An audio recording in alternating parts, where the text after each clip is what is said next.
Ayat ini tiap Jumat dibacakan khatib. Dek nasa katok bajumae kodek na baca pukatte.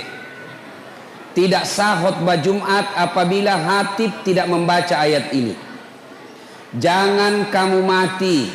Rasa-rasanya ini ayat tidak masuk akal. Jangan kamu mati. Berarti kita yang ngatur itu mati. Toh, jangan kamu mati. Berarti mau tak? Mau ki mati besok. Besok pi? Mau ki mati setelah 4 istri. Tunda dulu. Iya toh? Tapi yang namanya kematian bukan kita yang ngatur. Ya. Orang kaya, orang miskin, raja-raja, rakyat biasa, bupati. Kau yang bilang, kau yang bilang, bukan saya. Yuk. Berarti semua mati. Berarti yang jadi masalah bukan mati. Yang jadi masalah illa wa antum muslimun, kecuali dalam keadaan beragama Islam. Berarti ayat ini menginformasikan kepada kita ada orang Islam tapi matinya kafir. Ada orang Islam tapi matinya tidak Islam. Siapa mereka? Mereka yang bisa mati dalam keadaan kafir, hubbi aklil haram. Mereka yang suka makan makanan haram. Termasuk di antara mereka tanggal 17 April yang lalu mereka yang menerima serangan fajar. Uang-uang politik gimana ini? Orang datang langsung bilang, wane piro. Nah, ibu-ibu, kalau kau terima itu uang sogo waktu pilpres, wajar doamu ketika Ramadan tidak dikabulkan. Kenapa? Ada uang haram dalam perutnya. Makanya yang sudah terlanjur ambil uangnya orang, kasih kembali besok. Sudah habis Ustaz, ganti. Kita suruh kau malek buaja. Ya. Wa qala idan, Allah kemudian berfirman, Bismillahirrahmanirrahim, ya ayyuhalladzina amanu dukhulu fis silmi kaffatan wa la tattabi'u khutuwatis syaitan innahu lakum adu mubin. Wahai orang-orang yang beriman, masuklah engkau ke dalam Islam secara sempurna dan janganlah engkau ikuti langkah-langkah setan, karena sesungguhnya setan itu musuh yang nyata bagi kalian. Kira-kira ada setan tidak di tengah-tengah kita, Ibu? Kira-kira ada setan? Ada? Bagaimana caranya? Nah, orang di masjid ini ada setan? Ada. Setannya berupa handphone. Apa, Ibu? Apa? Handphone. Orang sudah ceramah masjid, siaran langsung tongi baru tidak ada pulsanya. Ibu-ibu yang pegang HP selama saya ceramah, saya doakan suaminya kawin lagi. Amin ya Allah. Amin. Amin. Amin. Amin. Amin. Masjid ini masjid. Saya berdoa. Laba tu lakinya laba. Simpan dulu HP-nya. Simpan dulu. Dah enak ceramah. Siaran langsung tongi na tua mi. Tomato ka jili-jili. Simpan dulu HP-nya, Bu. Simpan dulu. Simpan dulu. Nanti kalau mau lihat rekamannya ada di YouTube. Lihat, selama ibu pegang HP begini, selama ibu tidak konsentrasi, pasti tidak konsentrasi tidak dengar ceramah. Malah kita lihat teman-teman yang ngantuk. Nah, shooting yang gelang emas. Simpan dulu HP-nya ya. Woi. Simpan dulu HP, simpan dulu. Magaya to pero simpan dulu. Bu, malah di Sulawesi saya lagi ceramah begini, ada ibu-ibu ngefans betul sama saya, suka sekali sama saya. Ini ibu kira-kira umurnya 55 tahun. Saya lagi ceramah, nah ambil HP-nya, langsung membelakang. Nah belakangi kak, barusannya ada orang ku ceramah yang belakangi kak ini. Ternyata nah ambil HP-nya selfie. Baru nak tulis di Facebooknya, latar belakang das atletik. Saya nak jadikan background. Nah kira kak barangkali pot bunga. Selesai saya ceramah, saya turun dan sudah bilang, Ustaz, boleh selfie-selfie? Ayo Mi, sini. Paling saya tidak suka itu selesai ceramah disuruh selfie. Orang capek, keringatan, nah suruh ki senyum. Itu ibu-ibu biasa. Kalau bapak-bapak nak cium ki. Bukan cipika-cipiki. Kumisnya masuk di sini. Coba. Ini ibu selesai saya ceramah, selfie soalnya. Sudah selfie dan sudah bilang, Ustaz, boleh cium? Apa kamu cium saya? Haram. Nah bilang, enggak nafsu Ustaz, cuma cari barakah. Enggak boleh. Mau kasih jaluk mama nece di rumah. Coba masih muda kok. Simpan dulu HP-nya Bu, simpan dulu ya, simpan dulu. Saya tidak bisa ceramah kalau ada rekam-rekam begini, ya terganggu konsentrasi saya. Sebentar, ini ada rekaman, ada juga nanti di rekaman saya di YouTube. Ibu lihat saja, ya. Wa qalaidan, Allah kemudian berfirman, Bismillahirrahmanirrahim. Innallaha wa malaikatahu yusalluna 'alan nabi. Ya ayyuhalladzina amanu sallu 'alaihi wa sallimu taslima. Sesungguhnya Allah dan para malaikatnya bersalawat kepada Rasulullah Muhammad sallallahu alaihi wasallam, maka wahai orang-orang yang beriman, bersalawatlah kalian kepada Rasulullah dengan sebaik-baik salawat. Ayo kita ibu-ibu, kita tanding mana lebih besar suaranya perempuan dengan laki-laki. Bisa Pak?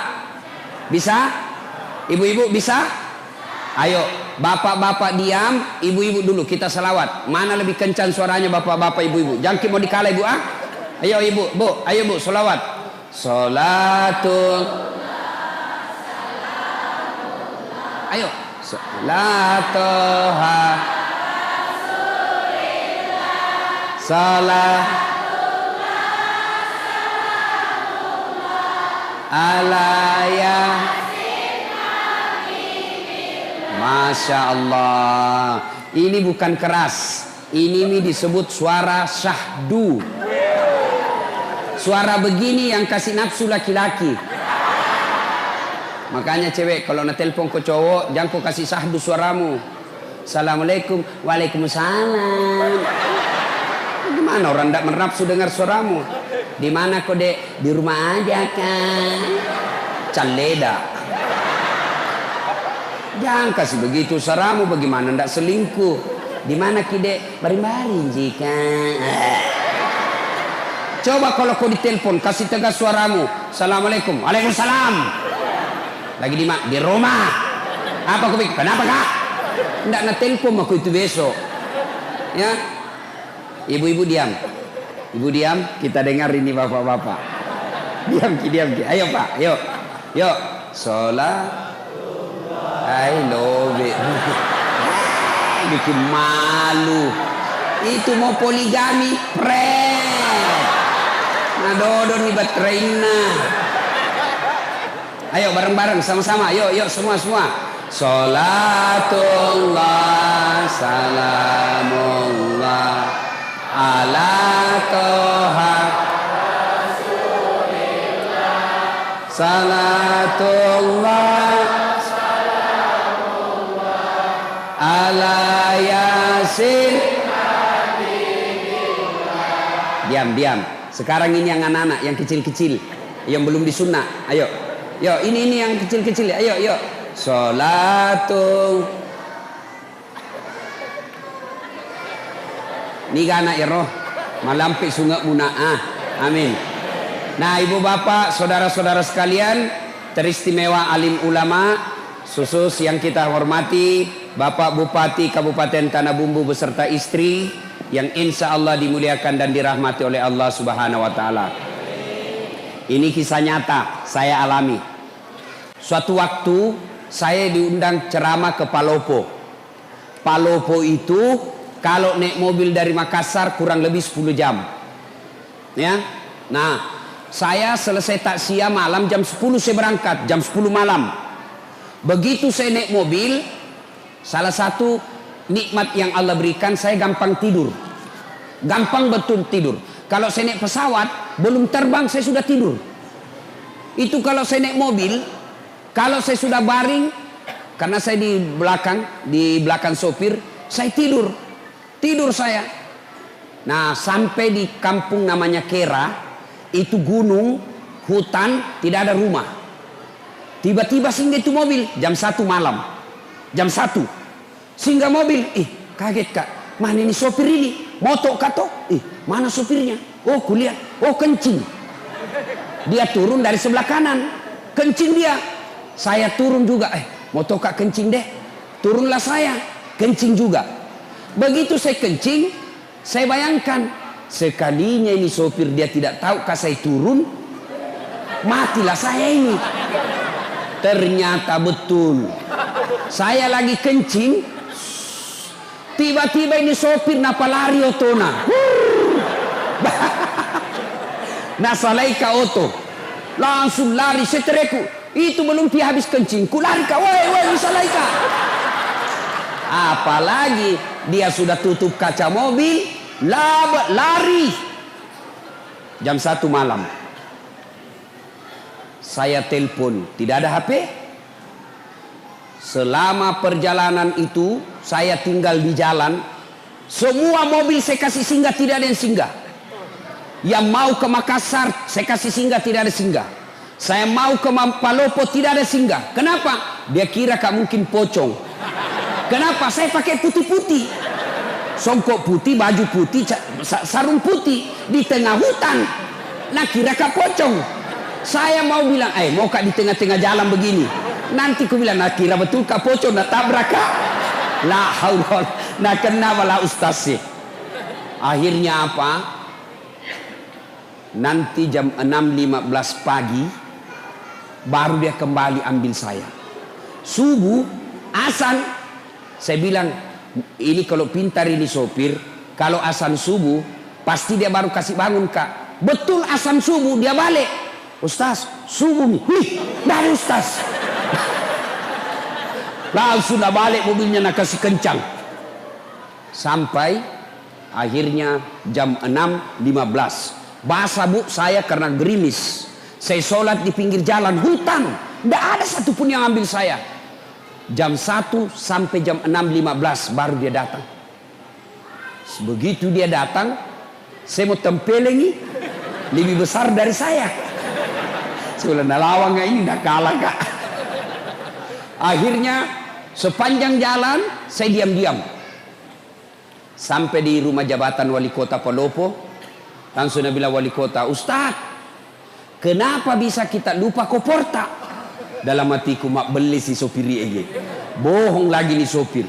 Ternyata nak lapor sama wali kota, dia kembali karena lupa kopornya ustaz. Saya bilang bukan kopor nak lupa, saya nak lupa itu sopir kak. Akhirnya apa? Sudah. Pas saya mau pulang, datang lagi tuh sopir, itu lagi sopir, mau antar kak pulang. Saya bilang sama wali kota, Pak Wali, saya sudah maafkan ini sopir tak, tapi jangan lagi diantar kak. Jengkel saya kalau lihat mukanya.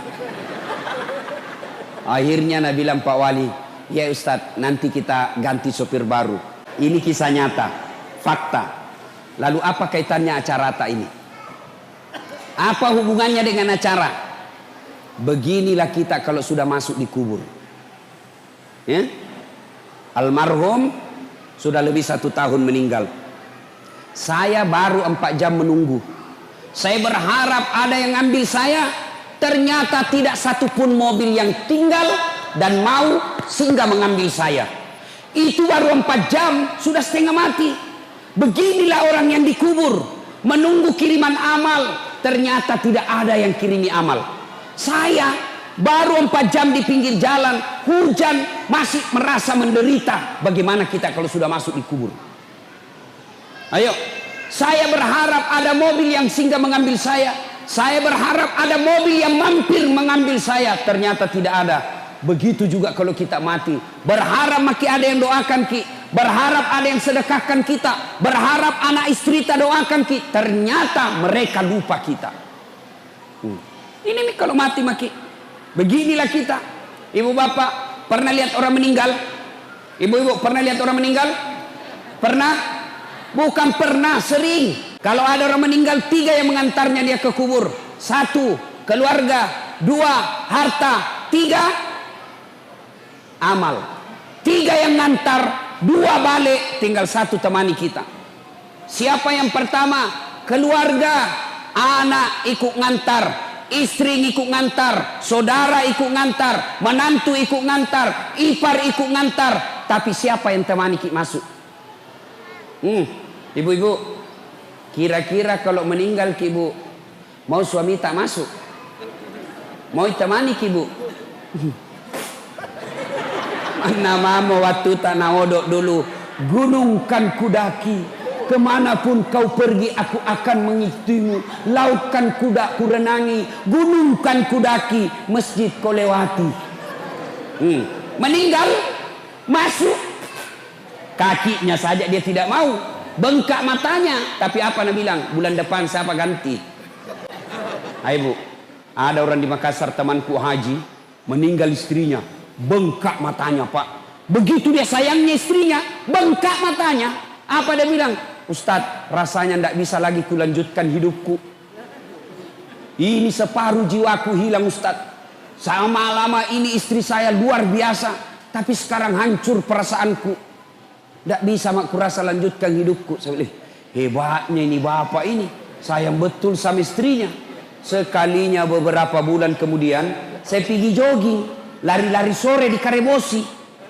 Ada perempuan temani, putih, masih muda, tidak pakai jilbab, tidak ikat rambut, begini-begini. Saya bilang, Haji, siapa itu Haji? Dia bilang, yang baru Ustaz. Apa itu? Bu, ini ibu-ibu, kalau mati ki yang sudah muka-muka sakaratil maut, siapa doakan ki? Siapa yang masuk temani kita? Amal keluarga, tidak bakal dia akan ikut. Yang kedua, yang temani kita ke alam kubur, apa itu? Harta kita, mobil kita setengah mati kita cicil, rumah kita setengah mati kita cicil, harta-harta motor kita semua datang, karpet pun ada ikut mengantar kita, cerek-cerek ikut mengantar kita. Tapi begitu masuk di kubur, ada kira-kira masuk harta? Ini yang tebal-tebal cincinnya, yang tebal-tebal emasnya masuk. Siapa yang punya itu harta tak? Cincin, gelang, anting-anting, siapa yang miliki? Anak mantu. Ya kalau anak mantu tak baik, kalau anak mantu tak juga tidak sholat, setengah mati kita cari harta, ternyata masuk ke kubur tidak ada yang temani ki. Tidak mentang-mentang dia kaya, banyak tambangnya, banyak pesawatnya, banyak bisnisnya, meninggal, apa Nabi bilang anaknya? Kasih masukkan kita HP supaya bisa meng-SMS. Enggak, jangankan HP, jangankan baju, jangankan celana, jangankan serban, semua tidak ikut. Hanya satu yang ikuti kita, apa? Kain kafan. Itu saja, kain kafan, bukan kain sutra. Mentang-mentang dia kaya dikasih kain sebanyak-banyaknya, tidak. Mentang-mentang dia kaya dikasih televisi masuk, tidak. Semua hartamu dia meributkan anak-anakmu. Yang ketiga, yang ikut mengantar kita, apa? Apa yang mengantar kita yang ketiga? Amal. Inilah yang setia. Amal kebaikan maupun amal kejahatan kita akan ikut setia sampai ke dalam kubur. Ibu bapak saudara-saudara sekalian, kalau orang sudah masuk di kubur, tidak ada harapan pak, tidak ada lagi. Kalau ibu dari Sulawesi Selatan, dari Pangkep, dari Sidrap, dari Pinrang, dari Mamuju, dari Majene, datang merantau ke Kota Baru, datang merantau ke Batu Licin, datang merantau ke Pagatan, ternyata sampai di Tanah Bumbu menderita, sampai di Tanah Bumbu susah cari uang, sampai di Tanah Bumbu menderita hidupnya, masih bisa kembali kampung, masih bisa kita kembali. Tapi demi Allah, kalau kita sudah masuk kubur, kau senang atau tidak, tinggal kau di situ. Coba, Bapak Ibu pernah bayangkan, pernah rasakan mati lampu? Pernah rasakan mati lampu? Sering. Coba lihat, bayangkan kalau mati lampu. Bagaimana kalau mati lampu di rumah, tiba-tiba ada ular masuk di rumah tak? Ibu-ibu, bayangkan kalau lagi mati lampu, tiba-tiba ada ular masuk di rumah ibu. Menderita. Ula, turun iki, ula balu. Padahal itu rumah masih lebar. Dia masuk dari pintu itu, kita bisa keluar dari pintu sana. Rumah masih lebar, lampunya masih bisa dinyalakan. Mati lampu, masih bisa kita pakai lampunya HP tak. Masih bisa kita teriak, tolong kasih, tolong tetangga ada ular. Masih bisa kita cari batu cobek, lempar itu ular. Tapi nanti kalau masuk di kubur, mati lampunya bukan 1 hari. Ditindis batu, ditindis tanah, lebarnya hanya setengah meter 30 cm, panjangnya 1,5 meter, ditindis batu. Pada saat itu tidak ada lagi temani kita kecuali amal. Maka saya heran kalau ada orang sudah tua masih juga tidak baik akhlaknya, masih juga tidak memperbanyak amal, mari ngerak kombo. Saya heran orang taksia belum juga baik agamanya, datang acara haul, datang acara keagamaan, pulang masih tidak baik agamanya, maka itu orang sudah mati hatinya. Nah ibu bapak saudara-saudara sekalian, masuk di kubur, yang pertama diperiksa sholat. Kotama niki buru pak, bukan dulu diperiksa puasa, bukan haji diperiksa, bukan zakat yang pertama diperiksa. Apa yang pertama diperiksa ketika masuk di kubur? Sholat. Makanya sholat harus kita jaga baik-baik. Begitu para malaikat, para pengantar sudah kembali, dalam hadis dijelaskan, pengantar sudah para kembali, pengantar jenazah, yang lemah taraki, bahkan kaki yang terakhir masih didengar, datang malaikat. Tanya 5 perkara. 5 pakutanana malaikat. Kalau baik sholatnya, tidak usah bingung. Sholat yang akan jawab pertanyaan kita. Sudah? Didokok nih, dibungkus ki. Ada orang meninggal ibu. Ya. Ada orang pulang ceramah, dengar takziah, penjual gogos. Tahu gogos? Tahu gogos pak? Tahu toh? Nah bilang sama istrinya, bu, besok-besok kalau saya mati, jangan mau bungkus kain kapan. Banyak sekali pertanyaannya malaikat. Jadi apa pak? Dokok bawa nak daun loka, bungkus saya pakai daun pisang. Kenapa? Nggak ditanya kak, dikira kak gogos. Jadi nggak ditanya-tanya orang. Baiklah, meninggal betul. Pas meninggal dibungkus kain pisang. Begitu ditanam, langsung datang malaikat. Dan bilang malaikat, ih kenapa ada gogos ini? Nggak ditanya, langsung dia bilang malaikat, bakar.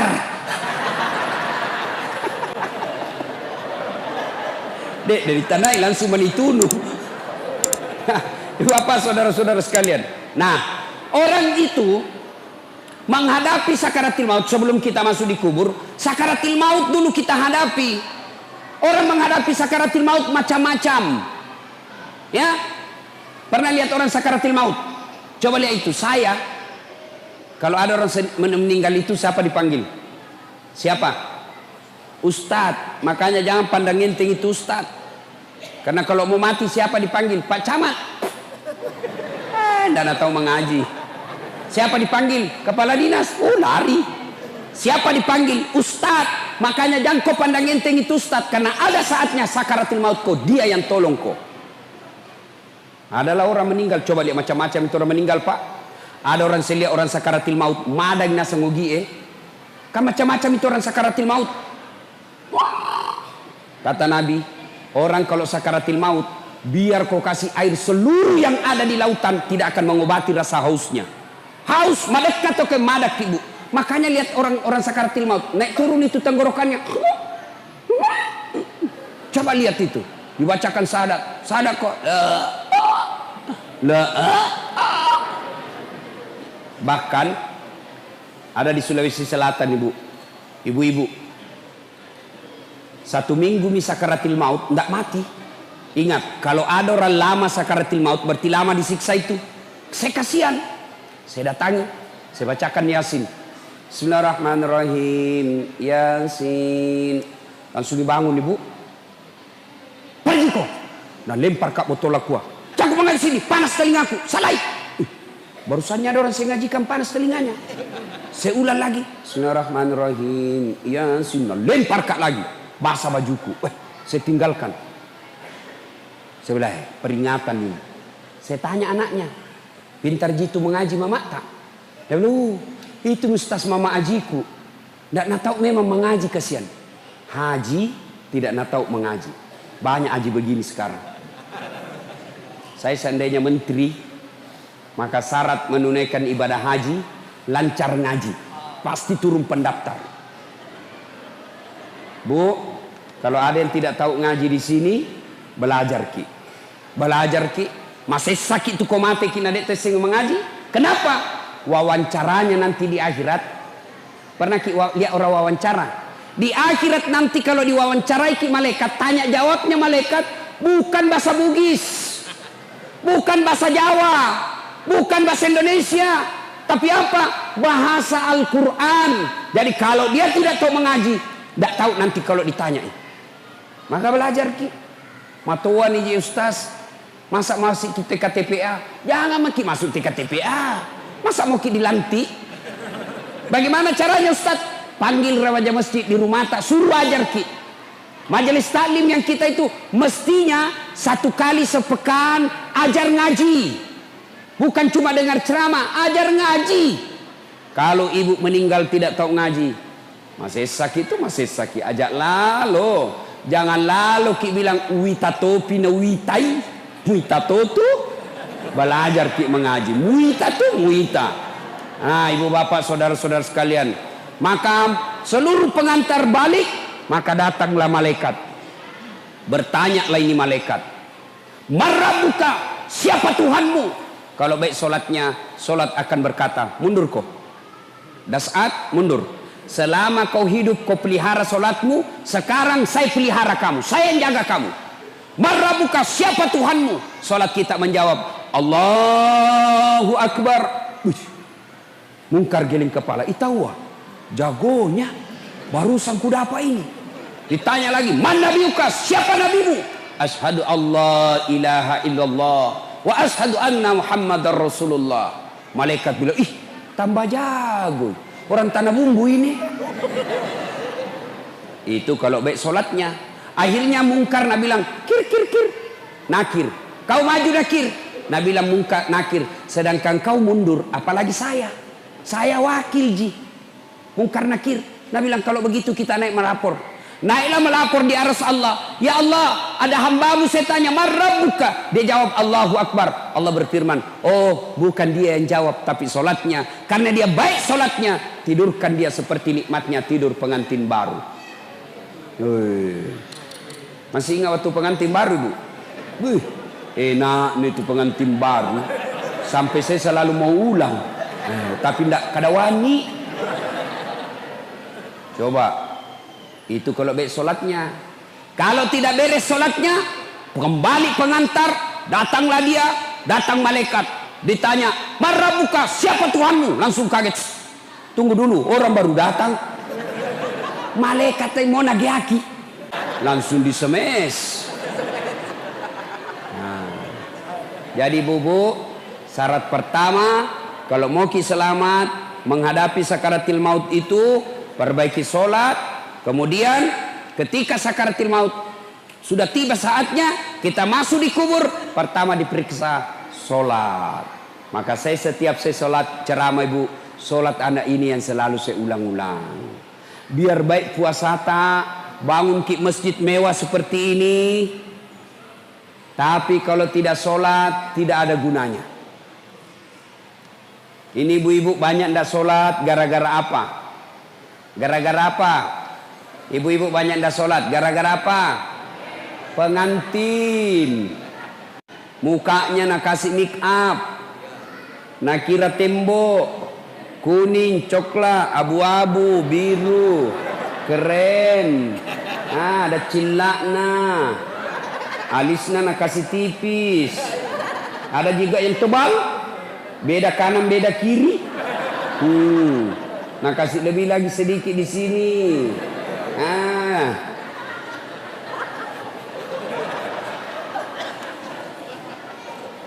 Apalagi banyak ibu-ibu ndak sholat gara-gara apa?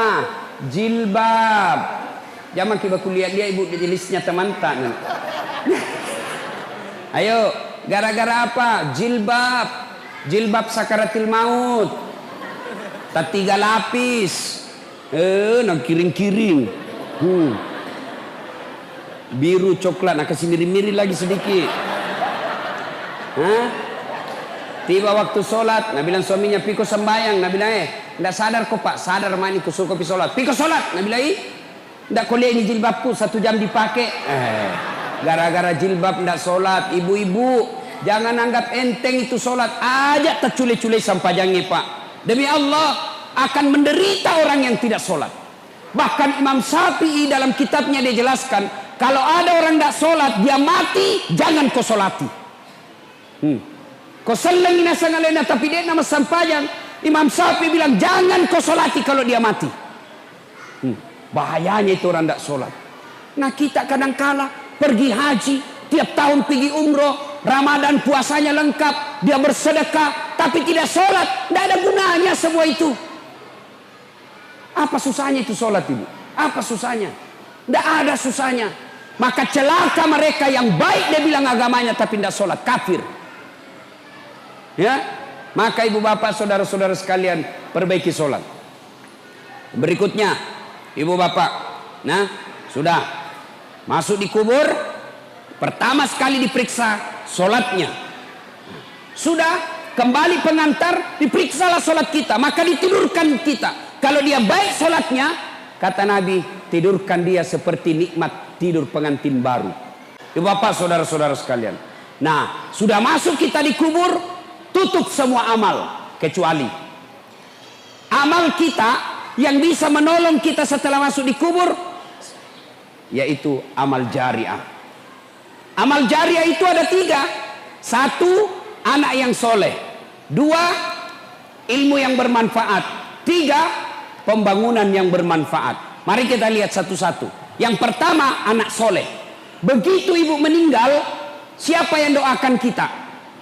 Bu, bapak-bapak, kalau meninggal ki, siapa doakan ki? Siapa pak? Istri tak? Nah ambil orang. Ibu-ibu meninggal, siapa doakan ki? Siapa? Suami tak? Wei, kawin lagi. Nah, setengah mati maki dikubur, suami tak enreyengi. Pakai istri baru di kamar tak. Kita menderita dikubur, suami tak dengan istri barunya. Nah doakan ki? Tidak. Begitu kita meninggal, matanya sebelah kanan menangis, sebelah kiri nah lihat yang mana gantinya nanti. Ayo. Lalu siapa yang doakan kita? Anak-anak kita. Maka lihat itu anak. Sayang sekarang kita ini anak kita tidak didik. Kita malu kalau anak kita tidak bahasa Inggris. Kita malu kalau anak kita tidak pegawai. Kita malu kalau anak kita pengangguran. Tapi kita tidak malu kalau anak gadis tak. Sudah gadis sudah balik tidak pakai jilbab. Tidak malu dia. Kita tidak malu kalau anak kita sudah ada anaknya, angkana cucuta, angkana wapota, dek mau panaloma berjama kumasigi Malulah ketika anak kita ini tidak bagus agamanya. Dulu kan kita itu diajari memang dari kecil. Ibu-ibu kita memang ngajar kita agama dari kecil. Diajar kita ngaji, diajar kita akhlak. Saya masih ingat waktu kecil, ibu saya sampai itu kalau kita bicara diajari. Nah, lo kembali boleh. Ini tetangga nak pinjam gula. Jangan kau bicara kalau berdiri nak. Tudah koyolok nampak mak bicara. Duduk kau dulu baik-baik baru kau ngomong. Itu sampai begitu diajari kita. Sekarang ini mana ini akhlak? Anak-anak kita siapa yang ngajar? Siapa yang ngajar kita sekarang anak-anak kita pak? Orang tuanya? Bukan. Siapa yang ngajar anak kita? TV. Siapa yang ngajar kita anak kita? Handphone. Kenapa? Orang tuanya juga tidak mau repot.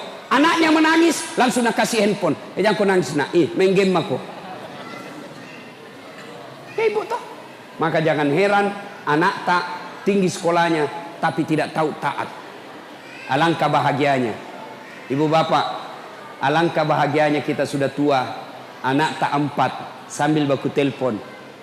Daeng, bulan ini saya ambil mama nah, bulan ini saya urus bapak nah, bulan depan pi kau sama istrimu. Kau urus, bulan ini saya mau dapat. Begitu tahun depan, Daeng, bagaimana ini kita 4 bersaudara dik? Patungan ki dik, Kasih umroh ibu, masing-masing tabung, ayo umrohkan orang tua kita bulan depan. Itu orang kaya itu. Itu anak kita bisa begitu kalau kita didik dari kecil. Bagaimana cara mendidik anak? Maka cara didik anaknya itu yang pertama, begitu lahir kasih nama yang baik. Nama yang baik itu bukan nama artis. Nama yang baik itu bukan nama pemain sepak bola. Nama yang baik, nama yang ada doa-doa di dalamnya. Sal kasih nama anak tak mutmainnah. Apa itu artinya mutmainnah? Jiwa yang tenang. Berarti kalau orang panggil, oh mutmainnah, wahai kau jiwa yang tenang, orang doakan.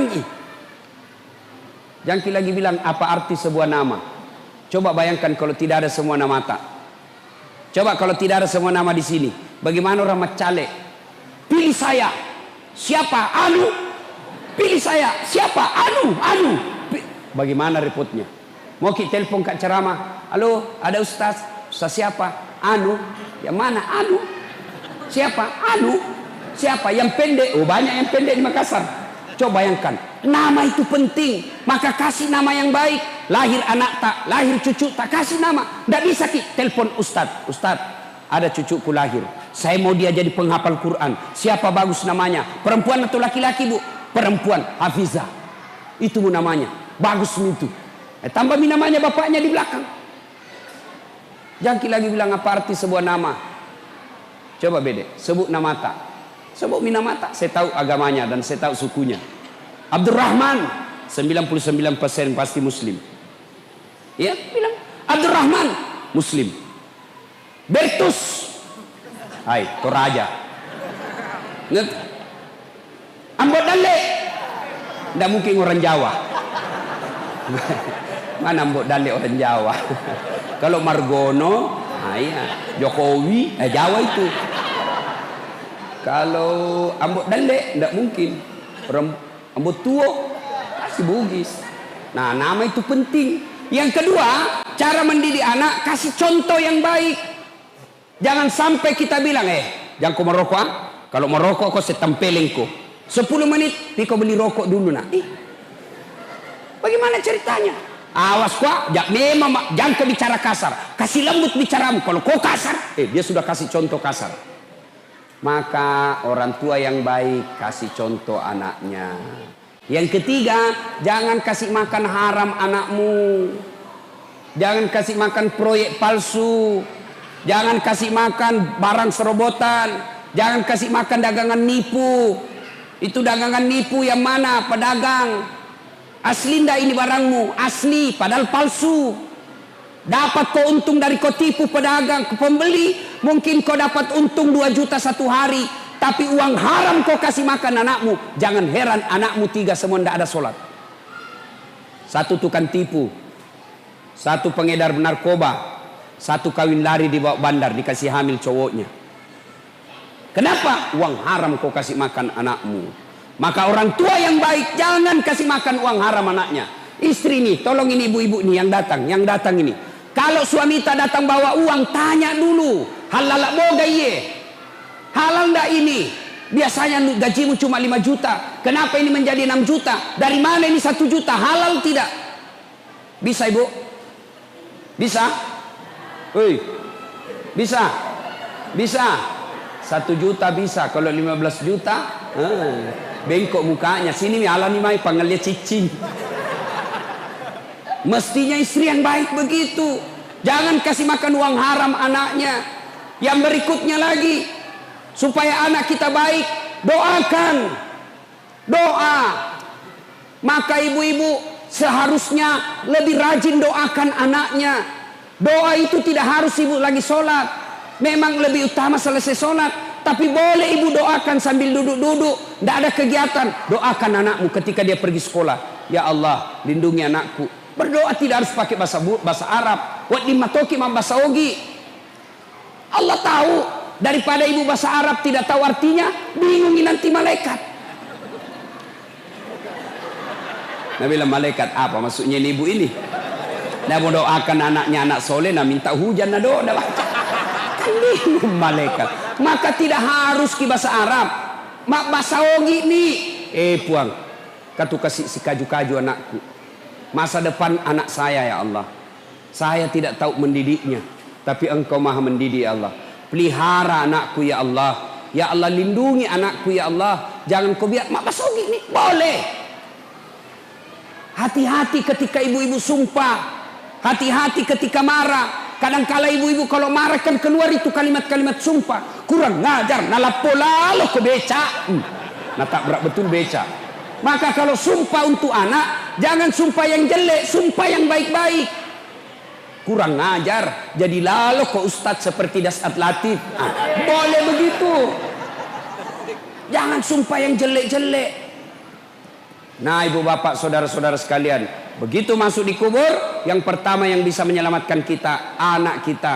Maka bapak-bapak yang masih hidup, yang sudah wafat orang tuanya, doakan orang tua tak. Itu orang tua sekarang, dia sudah tidak harapkan lagi dibangunkan rumah. Nggak nih. Tapi yang diharapkan paling tidak kiriman-kiriman doa. Bagaimana cara kirimkan doa? Tidak harus ustadz. Haul seperti ini. Tidak harus ustadz yang doakan orang tua tak. Doa sebaik-baik doa untuk orang tua dari anaknya. Maka tidak harus kita. Kan orang tua dulu apalagi orang Bugis. Mak baca doang. Nanti dia mau baca doa orang tuanya kalau potong sapi. Potong ayam, potong bembe. Jadi kalau tidak ada uang tak potong sapi. Tidak kita doakan orang tua tak. Tidak ada hubungannya itu satu baki. Kan biasa kita ini orang Bugis salah-salah. Nah panggil maki baca doa. Ada sokok, ada ketan, ada gula, ada telur, ada ayam, ada pisang goreng. Nah dorong itu. Tabe guru, kiringan ini neku. Nak suka sekali dulu waktu hidup pisang goreng. Ku bilang, berarti belum mati nenekmu. Mati ustaz, kenapa mau kau kirim pisang goreng? Itu kan biasa kita. Tabe, napo jilak dek kasih tunu manu Tidak ada. Maka baca doa itu bu, untuk orang meninggal tak, tidak ada hubungannya sama satu baki. Yang ada seperti ini. Tidak ada hubungannya. Lalu untuk apa ini satu baki kalau kita mak baca-baca? Untuk apa? Tawana ustaz saya kupure mak baca. Maka saya kalau disuruh baca, tidak maukah itu kalau ada satu baki? Ada, jangan di depan kalau ada. Saya jelaskan, ini bukan untuk orang meninggal, tapi untuk saya. Jangan di depanku, kasih di belakang. Kenapa? Karena kalau dia di depan saya, mulutku baca doa, pikiranku yang mana dulu ku makan. Iya toh? Mana dulu saya makan, telur kah dulu, pahala dulu. Maka di belakang saja, tidak ada. Ini sebagian orang-orang tua kita yang dulu-dulu. Nanti dia mau baca doa kalau dia potong ayam. Enggak. Lagi duduk-duduk. Di teras. Lagi duduk-duduk. Tiba-tiba ada orang lewat. Bajunya seperti bajunya almarhum orang tua kita. Kita ingat bapak tak? Miripnya bajunya bapakku. Langsung kirimkan Fatihah. Bagaimana caranya? Boleh pakai bahasa Arab. Ila hadratin Nabi Mustafa Muhammad SAW. Summa hususil ruhil almarhum. Bapak siapa namanya? Abdul Latif bin Sofyan Al-Fatihah. Itu bahasa Arabnya. Kalau mau ke bahasa Indonesianya, saya niatkan kirimkan Fatihah Rasulullah Muhammad sallallahu alaihi wasallam. Saya ikutkan ruh almarhum bapak saya Abdul Latif bin Sofyan Al-Fatihah. Boleh juga bahasa Bugis. Wakate mas kiringin surat Fatihah Nabi tak Muhammad sallallahu alaihi wasallam upacio iya ambokku Al-Fatihah. Bayangkan, suatu kali Nabi bersama sahabat menuju satu tempat. Melewati pemakaman kubur. Begitu Nabi lewat pemakaman, Nabi bersabda, cepatkan langkahmu, maperi-periko. Dilangkahkan kaki dengan cepat. Sampai Nabi di tujuan. Balik lagi. Sahabat ketika lewat di pemakaman, kasih langkah capak kakinya. Nabi bilang, tidak usah kau buru-buru, santai saja. Santai. Sahabat bertanya, ya Rasul, waktu pergi disuruh buru-buru, pulang tidak lagi. Ada apa ya Rasul? Nabi bilang, andai kau dikasih telinga seperti telingaku, kau dengar betapa disiksa orang tadi ini. Waktu pergi, disiksa ini orang di kuburnya. Tidak tahan saya dengar dia disiksa. Dek na lembut nyawaku, tidak betah saya dengar. Maka saya mau cepat jauh supaya saya tidak dengar. Waktu pulang tidak lagi disiksa. Kenapa? Saya dapat berita dari Jibril. Allah perintahkan malaikat yang menyiksa di kubur. Hentikan siksaanmu. Tidak mungkin kusiksa bapaknya. Sementara anaknya di dunia lagi belajar mengaji, membaca basmalah. Napai bismillah na baca anaknya, Allah perintahkan malaikat, hentikan kau siksa itu orang tua, anaknya lagi baca Al-Fatihah. Maka ibu bapak yang meninggal orang tuanya, doakan orang tua. Yang kedua, bagaimana setelah didoakan? Sedekah atas nama orang tua. Ini sahibul hajat yang undang saya ke tempat ini. Ini pahalanya akan sampai ke orang tuanya. Berapa sedekahnya kita makanan? Ya, yang dos-dos itu. Meskipun ada juga ambil tak 2 dos. Sudah dikasih 1, Nabi bilang belum pi. Ibu-ibu Columbus, kelompok ibu-ibu pembungkus. Kurang ya lesik di malamopi. Itu sedekah. Bayangkan bapak ibu. Misalnya yang undang saya. Dia kasih saya duit 10.000. Lalu itu 10.000 saya makan bakso. Lalu bakso itu menjadi darah daging saya. Selama darah daging saya itu saya pakai sujud beribadah kepada Allah, maka selama itu yang kasih saya 10.000 itu dapat pahala dari saya, meskipun tidak dikurangi pahalaku. Makanya bersedekah ki.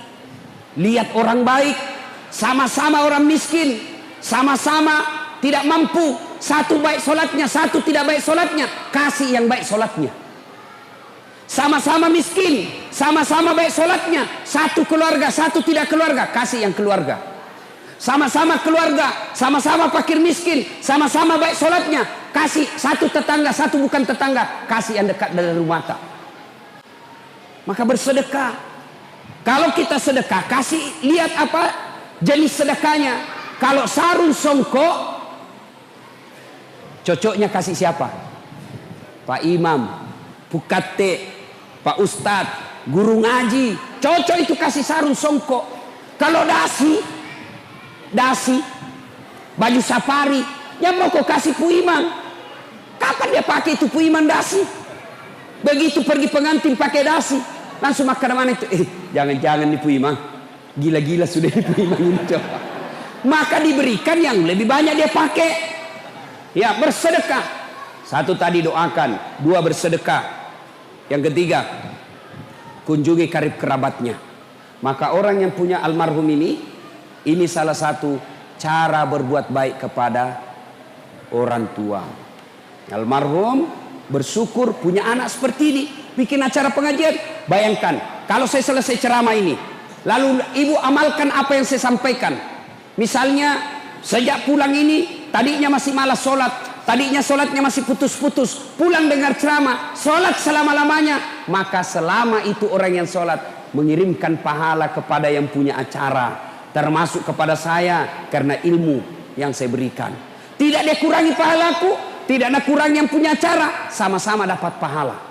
Maka ibu, kalau ada orang meninggal mi orang tua tak, maka bersedekah atas nama orang tua.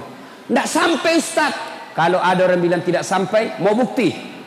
Mau bukti bahwa sedekah untuk orang meninggal sampai? Mau ki bukti Pak? Mau? Ibu-ibu mau? Mati maki, saya kirimi ki. Nah ini sudah mau idul kurban. Mau idul kurban. Kalau anak yang mau baik bakti sama orang tuanya, tak karobangi tomatata, kurban untuk orang tua. Itu cara berbuat baik kepada orang tua. Nah ibu bapak saudara-saudara sekalian, yang berikutnya, nah sudah, yang bisa menyelamatkan, mengirimkan pahala tadi anak soleh. Yang kedua amal sedekah jariah. Yang ketiga ilmu yang bermanfaat. Nah ini pulang kita dengar ceramah, misal dapat ceramahnya Ustaz Dasat di WhatsApp, kirim ke orang lain, kirim, dapat tulisan-tulisan agama, ilmu-ilmu agama, kirim ke teman. Dia mau amalkan atau tidak, kirim saja. Selama itu kita kirim dan orang yang baca paham, dia laksanakan, maka orang yang mengirim itu dapat pahala. Begitu juga sebaliknya, kalau kita mengirim foto-foto porno, mengirim berita-berita palsu, mengirim berita-berita fitnah, selama berita itu beredar, selama itu foto beredar, selama video itu beredar, maka selama itu orang yang kirim juga dapat dosa. Itu dosa jariah. Nah ibu bapak saudara-saudara sekalian, ketika sudah kembali semuanya, 3 ini yang akan membantu kita dikubur. 1, anak yang soleh. 2, ilmu yang bermanfaat. 3, sedekah jariah. Nah sekarang kita yang hidup, bagaimana caranya? memelihara ini iman kita, memelihara agar kita bisa mati dalam keadaan berislam. Maka caranya satu, ada doa yang diajarkan Nabi. Ada ibu-ibu yang hafal, itu biasanya di buku-buku tahlil. Itu ada di majelis taklim, ada itu buku tahlil di belakangnya, namanya doa selamat. Ada di situ ibu, itu ibu yang baca-baca baik-baik. Bapak-bapak ini yang sudah usur-usur, ya matua-tua ini iya kita baca leh. Taubatan qablal maut, wa rahmatan indal maut, wa maghfiratan ba'dal maut. Allahumma hawwin alaina fi sakaratil maut. Itu yang kita baca-baca. Baca setiap hari. Ya Allah, berikan saya kesempatan bertobat sebelum mati. Taubat sebelum mati. 70 tahun umurnya, 69 tahun dia banyak dosa, 1 tahun dia tobat dan nasuha, maka 1 tahunnya itu menghapus dosa-dosanya yang 69 tahun. Maka kita bertobat, taubatan qablal maut, wa rahmatan indal maut. Rahmati saya ketika menghadapi sakaratil maut. Itu menghadapi sakaratil maut tidak gampang ibu, bukan barang gampang. Mau menghadapi sakaratil maut, mati dalam keadaan Islam? Mau ibu? Pasti jawabannya mau. Nah, ini doanya. Kemudian yang lain lagi, kata Nabi, man qama la ilaha illallah ila akhiril hayata dakhalal jannah. Siapa yang mengucapkan 2 kalimat syahadat ketika menghadapi sakaratil maut, Nabi jamin pasti itu masuk surga. Jadi Nabi bilang, pernah ceramah begini, tiba-tiba mahasiswaku Nabi bilang, gampang itu Ustaz. Kenapa? Mau pakai mati baru baca. Aku bilang, memang kalau kau mau mati akal bicara. Kalau orang sakaratil maut bukan akal bicara tapi amal. Jangankan orang sakaratil maut, orang nikah. Pernah lihat orang nikah? Banyaknya itu orang nikah tidak tahu syahadat. Baca syahadatmu, asyhadu, salah kok. Ulangi, asyhadu, salah. Ulangi, asyhadu, salah. Ditempelin songkok, asyhadu la ilaha illallah. Banyak yang begitu. Maka kalau mau latihan sekarang. Ibu-ibu ini kalau kita tidak ada kegiatan, latihan la ilaha illallah, la ilaha illallah. Kenapa? Ala bisa karena biasa. Itu nenek saya dari pihak ibu kan meninggalnya di Kota Baru. Nah, waktu sakaratil maut kita kumpul cucunya waktu Namadang. Saya bisik telinganya. Nek ikut ki baca Yasin. Saya bacakan Yasin. Bismillahirrahmanirrahim. Yasin. Dia ikut sampai hatam, beberapa saat kemudian meninggal. Padahal waktu tua, akhir hidupnya, tidak nah hafal itu. Waktu hidup tidak nah hafal itu surah Yasin, tidak nah hafal. Tapi begitu sakaratil maut, kok bisa nah hafal? Ternyata salah satu rahasianya, karena beliau waktu tua, akhir hidup beliau lumpuh, 2 tahun lumpuh. Tuh kakinya tidak bisa gerak-gerak, ya. Maka kebiasaannya selesai sholat maghrib nunggu isya dia baca Yasin. Ini menunjukkan ala bisa karena biasa. Jadi bapak-bapak yang sudah usia-usia 60, ya, yang sudah putih rambutnya, ya sadar-sadar nih, macawek nih, itu magharibi nih. Tapi jangan bilang anak muda tidak mati, enggak. Biasanya kalau kita cerita kematian, itu anak muda langsung orang tua yang sudah pensiun lihat-lihati. Apa maksudmu? Apakah selat tomatoai? Enggak, biar anak. Ini baru-baru Pak, baru-baru kawan saya. Kawan saya di Muhammadiyah, bayangkan. Minggu lalu, pukul 14.22, jam 2.22, masih kita berWhatsApp di grup WhatsApp. Terakhir dia kirim itu pukul 2.22 menit. Dia kirim stiker gambar fotonya. Baru tulis lucunya. Setelah salat isya malamnya, sudah salat isya, di grup itu masuk inna lillahi wa inna ilaihi rajiun. Siapa yang meninggal? Ini yang tadi jam 2 kirim stiker lucunya. Banyak orang begitu. Ada juga sepupu saya pensiun. Nah panggil istrinya, ibu, kita pergi makan soto Banjar. Baiklah, kau duluan siap-siap. Karena perempuan lebih lama pakaian. Dia bilang istrinya, baiklah, tunggu mak. Sambil menunggu istrinya siap, dia keluar rumah ke tetangganya. Begitu dari pintu pagarnya ada tangga-tangga, ada jembatan-jembatan untuk ke jalan raya. Tidak sampai 1 meter itu jembatannya. Tapalese, jatuh, meninggal. Padahal sehat. Ada lagi temanku, pulang kak ceramah, Ustaz, kita ke warung kopi, banyak teman nunggu ki, mau selfie kak kita tonse banyak teman tak, datanglah saya. Jam 3 sore, masih ngopi-ngopi kita, tiba-tiba Nabi bilang, ndak enak perasaanku, langsung cak pelok. Kulihat matanya, ndak lama ini, bawa ke rumah sakit, meninggal. Tidak yang namanya kematian tidak sakit dulu, namanya kematian tidak tua dulu, asal ada dakwah dalam diri kita, siaga 24 jam. Maka kalau mau bisa menghadapi sakaratul maut dengan tenang, salah satu resepnya adalah perbanyak mengucapkan la ilaha illallah. Itu enaknya kalau ada begini di tangan tak, tasbih begini. Coba lihat Pak, ini coba lihat kalau pegang kita tasbih begini, otomatis itu mulut tak la ilaha la ilaha la ilaha subhanallah subhanallah subhanallah. Tidak ada orang pegang begini, jalan kotek 2, onde-onde 4, burasa 4, tidak ada. Maka ibu pegang ini, bapak-bapak pegang-pegang kalau sudah tua-tua maki pegang maki begini. Nah ibu bapak saudara-saudara kalian, pada akhirnya Allah Subhanahu wa taala berfirman, apa man kana mu'minan kaman kana fasikan. Apakah sama orang beriman dengan fasik? Fasik itu pura-pura beriman. La yastaun, kata Allah, tidak sama. Ammal ladzina amanu wa amilus salihati falahum jannatul ma'wa. Bagi mereka yang beriman dan beramal soleh, kami kembalikan mereka ke dalam surga, surganya dunia dan insya Allah surganya akhirat. Wa ammal ladzina fasaku fa ma'wahumun nar. Bagi mereka yang pembangkang, kami kembalikan mereka dalam neraka, nerakanya dunia, apalagi nerakanya akhirat kelak. Nah ibu bapak saudara-saudara sekalian, karena waktu maghrib sudah dekat, insya Allah kalau masih mau dengar ceramah, insya Allah cuma jauh ya dari Pagatan ini, dari sini ya.